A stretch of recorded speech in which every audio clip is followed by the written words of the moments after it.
Why youths reignite old struggles across generations.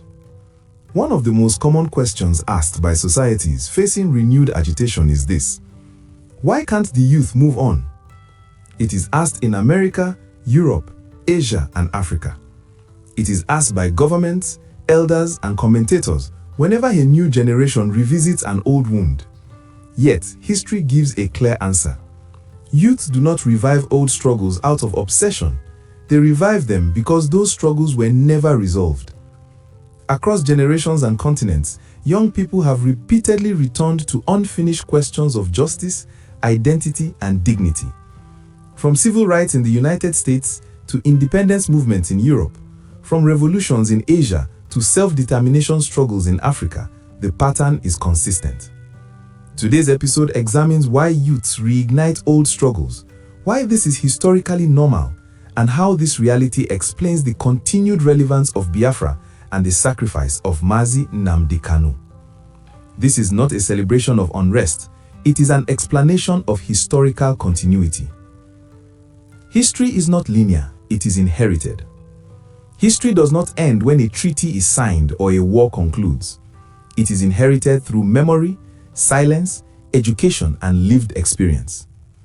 Youths inherit unresolved grievances, suppressed narratives, unequal systems, contradictions between official stories and lived reality. When these contradictions persist, younger generations begin to ask questions their parents were discouraged or exhausted from asking. This is not rebellion by default, it is historical curiosity meeting lived injustice. The American Civil Rights Movement, a youth resurgence. Slavery ended in the 19th century, but segregation and inequality persisted. For decades, society claimed the issue was settled. It was not elders who reignited the struggle, it was youths. Young activists in the 1950s and 1960s questioned why freedom existed in law but not in life. They organized sit-ins, marches, and intellectual challenges to the status quo. Figures like Martin Luther King Jr. were young when they rose to prominence. Many civil rights activists were students. The lesson is clear. When justice is incomplete, youth will notice first. Europe, youths and national questions. Across Europe, young movements have repeatedly revived national and identity questions thought to be resolved. In Ireland, new generations kept independence alive long after failed uprisings. In Eastern Europe, young dissidents challenged Soviet control decades after World War II. In Catalonia and Scotland, youth continue to debate identity and self-rule within democratic frameworks. These movements did not arise because young people were bored, they arose because identity and consent are generational questions. France and student uprisings. France's famous student movements from the 19th century to 1968 demonstrate how youths often become the moral pressure point of society. Each generation questioned whether the promises of liberty and equality were being fulfilled. The French state learned that suppressing youth questions only delayed reform. Russia and China, youths as ideological catalysts. In Russia, young intellectuals and students were at the center of early revolutionary thought. They questioned inequality long before power collapsed. In China, student movements repeatedly challenged authority, sometimes suppressed, sometimes co-opted, but never erased. Why? Because youths are less invested in preserving inherited systems and more invested in questioning their legitimacy. Why youths see what others normalize? Elders often adapt to systems they did not choose. Youths encounter those systems fresh. They ask, why is this unequal? Why is this memory forbidden? Why does reality contradict official narratives? History shows that what one generation learns to tolerate, the next learns to interrogate. This is not disrespect, it is renewal. Africa, youths and post-colonial questions. Across Africa, many post-colonial states postponed difficult conversations in the name of unity. Youth generations later discovered economic exclusion, political marginalization, suppressed history, unresolved identity questions.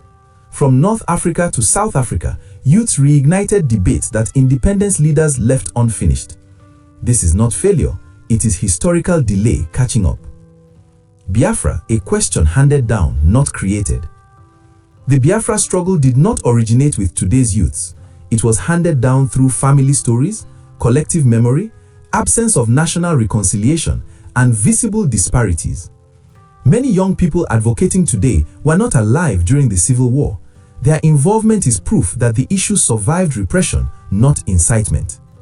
Mazi Nnamdi Kanu did not invent Biafra for the youth. He articulated what many already felt but were taught not to express. Youth and the language of truth. Youths tend to speak more directly because they have not yet learned the language of political caution.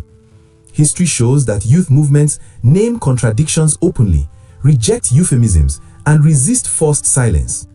This directness is often misinterpreted as extremism. In reality, it reflects moral clarity before compromise sets in. Why criminalizing youth movements fails? Across history, states have attempted to suppress youth-led movements through criminalization. The results are consistent. Ideas spread faster underground. Martyrs amplify memory. Suppression validates grievance. Mandela's imprisonment energized youth resistance. American civil rights arrests mobilized students. Eastern European crackdowns strengthened dissident networks. Criminalization does not erase historical unresolved, it confirms it. Mazi Nnamdi Kanu and youth identification. Youth identify with figures who speak plainly, appear unafraid, endure sacrifice, and refuse to deny history. Kanu's endurance under detention resonates with young people not because of rhetoric, but because sacrifice authenticates message. History shows that youths trust consistency more than comfort.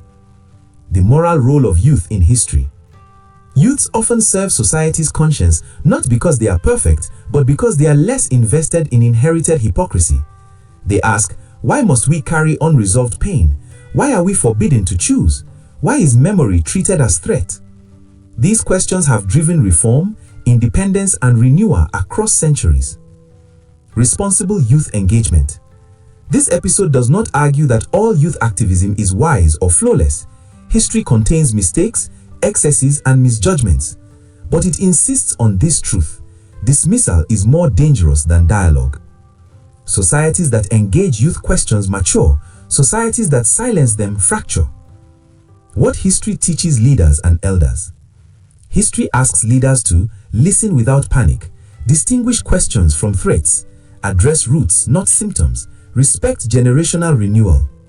Youth movements do not destroy societies, ignored youth movements do. Conclusion: the torch of unfinished history. Youth reignite old struggles because history hands them the torch. They did not light it, they inherited it. From America to Europe, from Asia to Africa, from civil rights to self-determination, history repeats this lesson. Unfinished justice does not expire, it changes hands. Biafra remains alive not because of agitation, but because its questions were never answered. Mazi Nnamdi Kanu's sacrifice exists within this generational relay, not as provocation, but as continuity. We end with this reflection. If every generation returns to the same unanswered questions, is the problem the youth or the silence they inherited? Don't forget to follow me for more insightful and informative content like this one every day. Stay tuned and see you on the next episode.